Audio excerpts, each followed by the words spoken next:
Hello guys, welcome back to my YouTube channel. इस video में हम यूपीएससी प्रीलिम्स 2023 सीसेट केस के updates के बारे में बात करेंगे।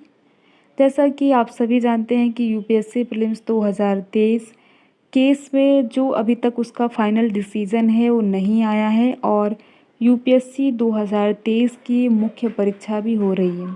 तो ऐसे में अभ्यर्थियों की उम्मीदें कुछ बची ही नहीं है, क्योंकि यूपीएससी 2023 की मुख्य परीक्षा हो रही है और उम्मीद ये है कि जो अभ्यर्थी हैं वो अपने अगले साल की तैयारी में जुट गए होंगे।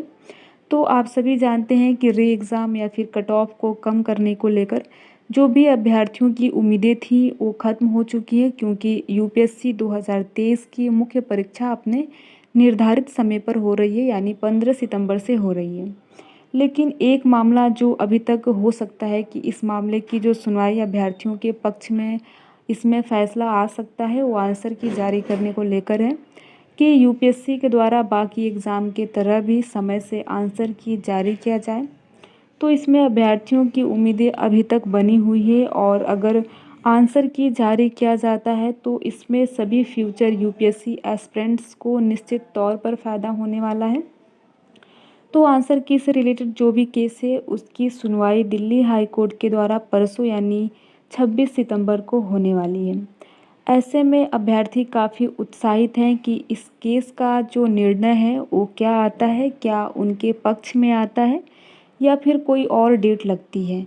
तो इस केस से यानी Himanshu Kumar versus UPSC case से अभ्यर्थियों की जो उम्मीदें हैं वो काफ़ी हैं और उम्मीदों का बढ़ने का कारण ये भी है क्योंकि ये केस अब Himanshu Kumar versus UPSC case के मामले तक ही सीमित नहीं रह गया है, बल्कि 10 साल पुराने केस को भी इसमें मर्ज कर दिया गया है, जो कि Mrinal Patel versus UPSC case जो 2012 में ही दिल्ली हाई कोर्ट के द्वारा लिस्टेड किया गया था। लेकिन उस समय किसी कारण के बस मृणाल पटेल वर्सेस यूपीएससी की मैटर की जो फाइनल डिसीजन है वो नहीं आ पाया था और अब 10 साल बाद उस केस का जो अधूरा निर्णय है, जो कि हम बोल सकते हैं कि 10 साल बाद इस केस में फिर कोई नया अपडेट या फिर फाइनल डिसीजन देखने को मिलेगा।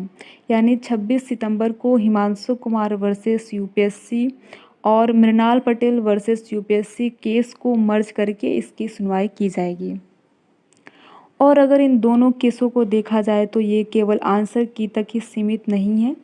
अगर आंसर की यूपीएससी जारी करने लगी तो यूपीएससी द्वारा दिए गए गलत प्रश्नों के जो उत्तर हैं उन पर रोक लग जाएंगे, जिससे कि 100% मेरिट आधारित चयन आरंभ हो जाएंगे। और इसका लाभ ये होगा कि कई ऐसे अभ्यर्थी होते हैं जो ये नहीं निर्णय ले पाते हैं कि उन्हें यूपीएससी की तैयारी आगे जारी रखनी चाहिए या फिर छोड़ देनी चाहिए। तो अगर मान लीजिए अभ्यर्थियों को एग्ज़ाम के तुरंत बाद आंसर की मिल जाता है तो अपने आंसर को यूपीएससी के आंसर की से मिलाकर वो चेक कर सकते हैं और इस निर्णय पर पहुंच सकते हैं और कई अभ्यर्थी अपने जीवन को नई दिशा दे सकते हैं। कहने का सीधा मतलब ये है कि आंसर की से अभ्यर्थी जो है वो अपने प्रश्नों को चेक करके क्लियर हो जाएंगे कि उनका प्रीलिम्स क्लियर हो रहा है या फिर नहीं। मान लीजिए किसी अभ्यर्थी का अंतिम प्रयास है और यूपीएससी के आंसर की से चेक करने के बाद उसे लगा कि उसका प्रीलिम्स क्वालिफाई नहीं हो रहा है या फिर वो इतना नंबर नहीं ला पा रहा है कि कट ऑफ लिस्ट में आ सके, तो अपने लाइफ में कुछ और करेगा जो भी उसको करना होगा। तो वो इस भरोसे नहीं बैठेगा कि पता नहीं प्रीलिम्स क्लियर हो रहा है या फिर नहीं। तो आंसर की जारी होने से सभी अभ्यर्थियों को निश्चित तौर पर फ़ायदा होने वाला है। जिनका मान लीजिए जिनका पहला प्रयास है उनको तो फ़ायदा होगा ही, वो अपने अगले एग्ज़ाम की तैयारी, अगले साल के एग्ज़ाम की तैयारी और मन से करेंगे। और जिनका अंतिम प्रयास है उन्हें भी फ़ायदा होगा कि उनका अगर प्रीलिम्स क्वालिफाई नहीं हो रहा है तो कुछ और करेंगे जो भी उनको करना होगा।